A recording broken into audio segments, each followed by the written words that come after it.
years of excellence. Sun International Institute of Tourism and Management. మీకు politics కూడా బాగా interest sir? అప్పుడు interest ఉండేది, ఆ తర్వాత లేదు. ఇప్పుడున్న పొలిటికల్ కండిషన్ మీద మీ ఒపీనియన్ ఏంటి? అస్సలు దాని గురించి ఆలోచించండి. ఎవరు వస్తే నేను, ఎందుకంటే మొదటి నుంచి కమ్యూనిస్ట్ అంటే నేను పక్క అందరూ ఓకే, అందరూ సమానమైన మెంటాలిటీ నాది. హ్యూమనిజం ఉండాలి తప్ప ఏది ఉండకూడదు అనేవాడిని. ఆ టైం మెంటాలిటీ కాబట్టి నేను పాలిటిక్స్ వెళ్ళలేదు. కమ్యూనిస్ట్, పక్కా కమ్యూనిస్ట్ నేను. తమిళనాడులో కూడా అదే అయింది. ఎంజీఆర్ గారు పార్టీలో జాయిన్ అవుతాను అడిగితే నేను రాను సార్, అదే జేపీఆర్ అని ఒక మినిస్టర్ ఉండేవాడు, ఆయన అడిగాడు నువ్వు మరి పార్టీలో జాయిన్ అవ్వరు, మంచి క్రేజ్ ఉండేది కదా నాకు. జాయిన్ అవ్వంటే నేను చెప్పాను నా పాలిటిక్స్ అంటే ఇష్టం లేదు, పక్కా కమ్యూనిస్ట్ అండి, వేరే ఏ పార్టీలో జాయిన్ అవ్వనని చెప్పాను. దాంతో కొన్ని సినిమాలు ఆగిపోయి కూడా తమిళ అండర్ ప్రొడక్షన్ ఉండేవి. అండర్ ప్రొడక్షన్ తమిళ పిక్చర్స్ ఆపేశారు వాళ్ళు. అలా జరిగింది. అదే ఆ పొలిటికల్ ప్రెజర్స్ వల్ల. ఏంటి కేవలం పార్టీలో ఎంజీఆర్ పార్టీలో జాయిన్ అనడం వల్ల అట్లా జరిగింది. అది ఇంకా ఎలాంటి ప్రెజర్స్ వచ్చాయి సార్ అప్పుడు? ఇంకే ప్రెషర్స్ లేవండి, ప్లెజెంట్గా ఉండే చక్కగా యాక్ట్ చేసుకున్నా ఉండేవాడిని తప్పితే. రిలీజ్ మరి అప్పుడు తమిళలో ఒక సినిమా చేశాను, మరి నేను, రాధిక, విజయశాంతి, సుభాష్, ముగ్గురు హీరోయిన్స్ దాంట్లో. పిక్చర్ చాలా బాగా వచ్చింది, కానీ అది కూడా అయిపోయింది, అది కూడా రిలీజ్ అవ్వాలి. ఆయన ఎంజీఆర్ రీజన్ అది ఏమిటో మనకు తెలియదు. తలకాయ నొప్పి మ్యాటర్ అండి అది. అట్లా జరిగింది. ఇంకేం ఇప్పటికీ అలాగే డబ్బాలలో మిగిలిపోయింది అంతే. డబ్బాలు కూడా అయిపోయాయి, ఎక్కడ పోయాయి మరి. అలా అయిపోయింది. ప్రసాద్లోనే చేసాం. ప్రసాద్ ఆయన ఉన్నారు కదా, ప్రసాద్ గారు, రమేష్ గారు. ఆయన అప్పుడప్పుడు అడిగేవాడు ఏమైంది సుధాకర్ సినిమా, ఇంకేమైంది అయిపోయింది. అప్పుడు లాస్ అయ్యాను ఫైనాన్షియల్గా, అప్పుడు ఇబ్బంది పడ్డాను. అప్పుడు పెళ్ళికి వెళ్ళి అవ్వలేదు, చిన్నోండి కదండి, అంత నాలెడ్జ్ కూడా లేదు దాని గురించి.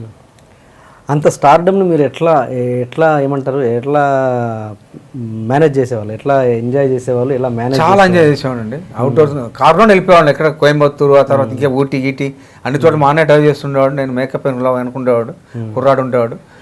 వెళ్ళిపోయి అన్ని షూటింగ్ అలా కార్లో వెళ్ళిపోయేవాళ్ళం. అంత బిజీ చేసిన సినిమాలు. అంటే పెళ్లి కాకముందే వచ్చింది ఆ స్టార్? పెళ్లి కాకముందే కదా స్టార్. వెళ్ళిన తర్వాత వచ్చింది బాగుంటుంది, తన సజెషన్స్ అని ఇచ్చేది కదా. పెళ్లి కాకముందే వచ్చే స్టార్ అంటే మామూలుగా ఏమంటారు, ఆ సక్సెస్ తల మీదకి ఎక్కే ఛాన్సెస్ ఉన్నాయి. అది మీకు వచ్చిందా రాలేదా? అంటే పొగరు అంటారా? అబ్బాయి ఆ పొగరు ఉండేది కదా, చాలా ఫ్రెండ్ సరదాగా ఉండేవాడు తప్పితే. మళ్ళీ ఆ విజయసార్ రూమ్లో ఉండేవాడు కదా, ఆ రూమ్కి వచ్చేవాడిని, ఆ రూమ్లో కూర్చునేవాడిని, మాట్లాడాను ఫ్రెండ్తో. ప్రభాకర్ ఒక ఆయన ఉండేవాడు, నేను మా అన్న అక్కడికి వచ్చి అతను పికప్ చేసుకొని బయటికి వెళ్ళేవాడు. బుహారీస్ కానీ తర్వాత చైనీస్ కానీ తినేసి వస్తుండేవాడు. అలా ఉండేది. మనకి భారతీరాజు గారు షూటింగ్ జరిగేటప్పుడు ఆయన రిలీజ్ అయిన తర్వాత చెప్పాడు ఆయన, సుధాకర్ తమిళ్లో నీకు ఒక ఇబ్బంది చేస్తారు వాళ్ళు, నువ్వు తొందరగా నీ తెలుగుకి ఎంటర్ అవ్వడం బెటర్ అనేవాళ్ళు. లక్కీగా నా ఊరికి వచ్చిన మాట, బోయిమంటలు, వరుస సినిమాలు వచ్చేసి అగ్నిపూలు, కృష్ణ గారు తమ్ముడు అనుకునేవాడు చాలా కాలం. అవును సార్, అవును. మీరు సినిమాల్లో యాక్ట్ చేస్తున్నప్పుడు ఎవరైనా ఏదైనా ఒక డైరెక్టర్ దగ్గర యాక్టింగ్ చేస్తున్న క్రమంలో ఎప్పుడైనా అవమానపరిచిన సంఘటనలు ఏమైనా జరిగాయా? అంటే ఒక డైరెక్టర్ వల్ల కానీ, ఒక ప్రొడ్యూసర్ వల్ల కానీ? జరగలేదండి. ఏది ఎక్కడో ఒక యాక్టింగ్ సరిగ్గా చేయలేకపోవడము, లేదంటే ఇంకేదో రకరకాల కారణాల వల్లలో మీరు ఇన్సల్ట్ ఫీల్ అవ్వడము, అలాంటివి ఎక్కడ ఏం జరగలేదు. చాలా బాగా చూసేవాళ్ళు అండి వాళ్ళు. పోనండి మీ ఒకటి అనేవాళ్ళు, సుధాకర్ మాత్రం అమౌంట్ ఇస్తేనే కానీ షూటింగ్ రాడు అనే పేరు ఉండేది నాకు. అంటే బిగినింగ్ ఇవ్వాలా మొత్తం డబ్బింగ్ ముందు ఇచ్చేయాలని అనుకున్నాను. డబ్బింగ్ ముందు ఇచ్చేయాలని కండిషన్ పెట్టేవాడు అనమాట. అది ఒకటే ఉండే తప్పితే ఇంక వేరే ఏం లేదు. అలా ఎగ్గొట్టిన వాళ్ళు ఎవరైనా ఉన్నారా మీకు? డబ్బింగ్ చెప్పిన తర్వాత ఎగ్గొట్టిన వాళ్ళ తమిళ్లోనా? ఎక్కడైనా తమిళ్ తెలుగు చాలా మంది ఉన్నారా? ఉన్నారు చాలా మంది. పేర్లు వదిలేండి. శశిభూషణ్ దయాలు, సుబ్రహ్మరెడ్డి గారి సినిమా కదా, సుబ్రహ్మరెడ్డి గారి సినిమా కదా, సుభాష్ అంటే ప్రొడ్యూసర్ పేరు శశిభూషణ్. అతను ఒకటి ఇబ్బడి కొట్టివేయడం అవన్నీ చెప్పుకూడదు. అదే అవన్నీ వదిలేండి. కానీ నేను అంటే దాని తర్వాత కండిషన్ పెట్టారు, ఇంకా డబ్బింగ్ ఇస్తే కానీ చెప్పను అన్నట్టుగా. అంటే గట్టిగా చెప్పేవాడిని ఏమంటే చేద్దాం డబ్బింగ్ అనేవాడు. ఓకే. వాళ్ళు డబ్బింగ్ చెప్పించుకొని ఇచ్చేవాళ్ళు డబ్బులు కరెక్ట్గానే. ఓకే. నాకు ఎగ్గొట్టిన వాళ్ళు ఉంటే ఎవరు లేరండి తెలుగులో యాక్ట్ చేసేటప్పుడు, కరెక్ట్గానే ఇచ్చేవాళ్ళు అందరూ. ఓకే. మీ మొత్తం కెరీర్లో, మీ పర్సనల్ లైఫ్ కావచ్చు, ప్రొఫెషనల్ లైఫ్ కావచ్చు, మొత్తం కెరీర్లో మీరు బాగా బాధపడ్డ సంఘటన, అది ఎనీథింగ్, పర్సనల్, ప్రొఫెషనల్, ఎనీ, చాలా ఎప్పటికీ గుర్తుండిపోయే చాలా బాధాకరమైన సంఘటన? ఏం లేదే నాది. కరెక్ట్గా చెప్పండి, నాకు చాలా ఈజీ టేకింగ్ మెంటాలిటీ అండి. లైఫ్లో చాలా ఈజీగా తీసుకుంటాను ఏదైనా సరే. ఎలాంటి బాధ వచ్చినా కూడా కష్టం ఫీల్ అయ్యాను కదా నేను. అన్నీ ఈజీగా తీసుకుంటాను తప్పితే నాకు ఎలాంటి టెన్షన్స్ ఉండేవి కాదు. ఎంత ఈజీగా తీసుకున్నా ఒకటి గుర్తుండిపోయే సంఘటన ఉంటుందిగా, మనం ఈజీగా తీసుకున్నా కూడా ఒక సంఘటన అంటే మన జీవితంలో. మా అత్తగారు చనిపోయినప్పుడు మాత్రం నేను చాలా బాధ అనిపించింది. ఎస్, అదే అంటున్నాను. మా మదర్ చనిపోయినప్పుడు, మా మదర్ చనిపోయిన తర్వాత అయితే కొంతకాలం చాలా ఇబ్బంది, చాలా ఇదయ్యాను, ఒక డిప్రెషన్లా పడిపోయాను. అప్పుడు లక్కీగా మళ్ళీ రఘుబాబు ఉన్నాడు కదా, హీరో రఘుబాబు, సినిమా తీశాడు ఒకటి కన్నడంలో.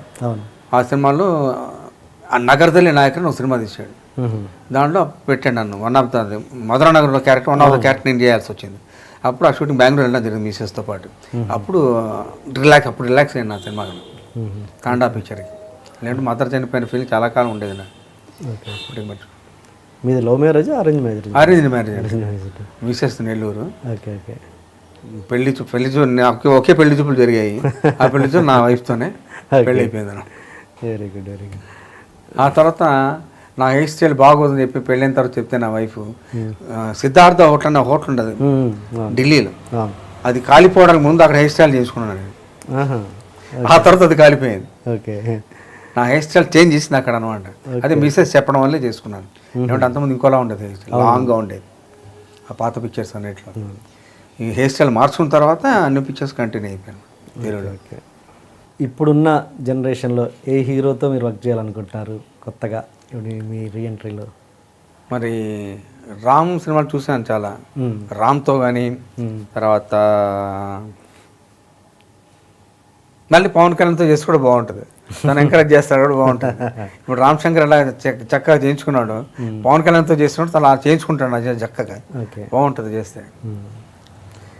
కానీ ఇప్పుడు వచ్చే డైరెక్టర్స్ అంత చక్కటి సినిమాలు తీస్తూ ఉన్నారు, వాటి హీరోలు కూడా బాగా చేస్తున్నారు. ఎవరు సినిమా చేసినా కూడా నాకు సూటబుల్ క్యారెక్టర్, నేను బాగుంటుంది అనుకునే క్యారెక్టర్ వస్తే కంపల్సరీ చేస్తాను, సమస్య.